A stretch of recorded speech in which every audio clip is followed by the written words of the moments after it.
The crimes you have in the north, the insecurity you have in the north is as a direct consequence of their own action. They groomed them. Al-Qaeda in the Maghreb, ISIS in West Africa, Boko Haram, Fulani headsmen, bandits, all of them.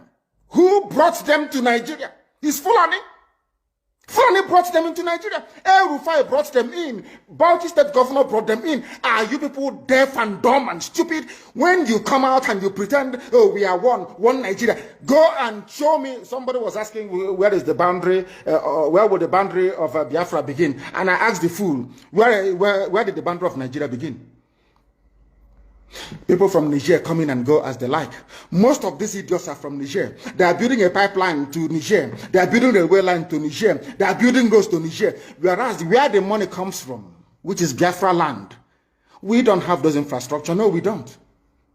But you're taking our money. You come to Izombe, you come to Ohaji, you come to Ebema, you come to Aguleri, you come to Ebonyi. You take our resources, sell it, get the money, and now you're building the way to Niger Republic. And you want me to be happy with you? Clap for you. Oh, Nigeria is doing well. One Nigeria.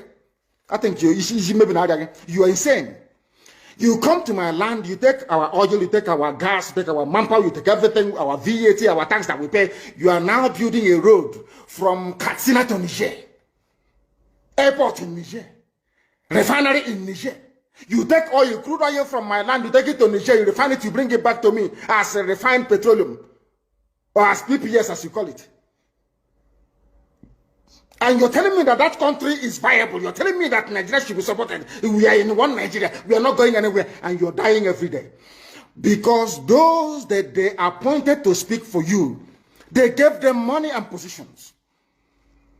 So that they will come out on the pages of newspapers to give the world the misleading impression that everything is okay, when things are not okay. Go through the statements of Ohaneze and see the contradictions in it. Nigeria is not working. We are marginalized. And then you come back and say Nigeria is one. We must stay in it together. Are you not foolish? These are the useless intellectuals that you have. On one hand, you say Nigeria is not working. You're marginalized. You are being discriminated against. You're suffering. They're killing you everywhere. And you come back to the same place and say Nigeria must be one. Had Nigerians gotten together to say they want to be part of this useless contraption, that's entirely their business. I'm a Democrat, I've subscribed to it. But have you asked yourself this question? Why is it that all those asking you to remain in one Nigeria has something to gain from Nigeria, or they have benefited in the past? Nothing more, nothing less. I saw the letter that Atiku Abubakar wrote to President Biden. In it, Atiku Abubakar said to come and help us fight terrorism, in order to ensure that there will be no regional destabilization. That is their game plan at the U.S. State Department for very many years, until we stepped in. They keep trotting out these lies. Once Nigeria breaks up, there will be destabilization in the entire region. I said it because you don't understand African history. Most of these people are not educated. When I say, they say I'm insulting them. No, I'm not insulting you. Most of you are not educated. In Africa, we are tribal creatures in Africa. In Africa, we are tribal creatures in Africa.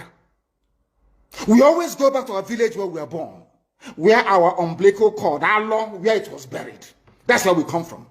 That is why every Christmas, Easter, New Year festival, or August meeting, you see us migrating back to where we come from. And I keep saying these things to Africans, they don't understand it. They don't understand it. Everywhere in Africa during Christmas, if you like, be in South Africa, if you like, let it be in Kenya, you let it be in Rwanda, everybody from the capital goes to the village. If you go to Accra, the same thing happens. This past Christmas, if you like, go to Cotonou, go to Yaoundé in Cameroon. Everybody living in the capital cities of Africa, they go back to their villages. They go back to their tribes where they come from. Do they do that in the Western world? During Christmas, these people migrating from, oh, I come from Florida, I'm going to Florida. No, you don't. Because people come from where they are born. We come from where our ancestors were born. That is the difference between black people in Africa and those from Europe and other parts of the world. We come from, so if you ask somebody, where do you come from? He or she will mention their village. That is what makes us Africans. Very, very unique. If you destroy that, you're finished as a people. In Africa, we are tribal. First and foremost, we belong to our tribe where we come from. That is why our people need to appreciate this. Very, very critical. That Africa is restructured to recognize where people come from.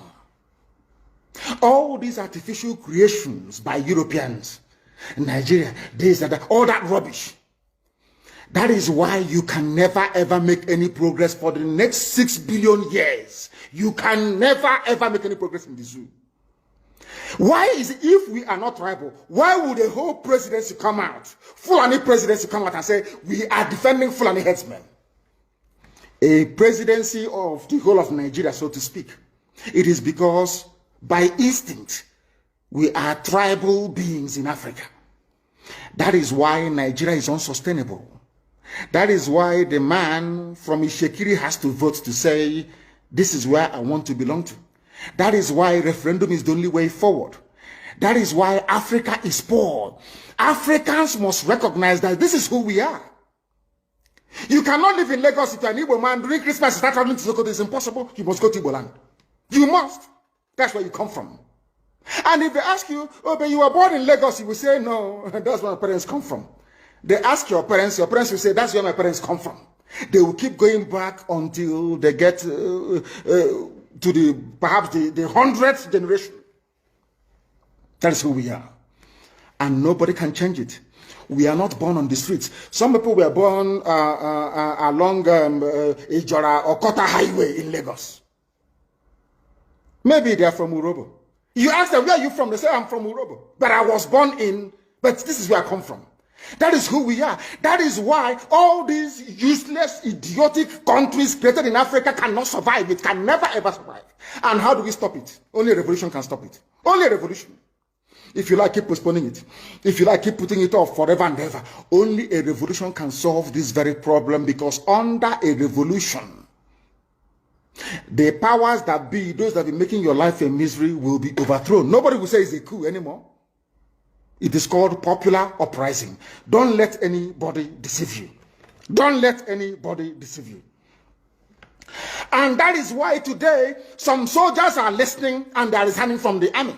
How can you be a soldier in the Nigerian army and your village is being occupied by Fulani headsmen? Imagine those from Oyo or Ondo serving in the Nigerian army. These are my Yoruba brothers who are serving in the Nigerian army. You are from Yoruba, you are serving in the Nigerian army, doing one Nigeria. But your village is being occupied by a Fulani. The same people you are serving, or you claim you are serving, your village is under occupation by them.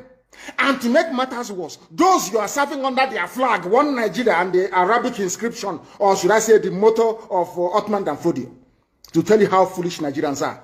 You don't know that the Nigerian emblem, the army emblem of Nigeria, is the motto of Ottoman Danfodio that he used to conquer Hausa people. You don't know that it is there. That's what they're using. You're fighting under the banner of your conquerors.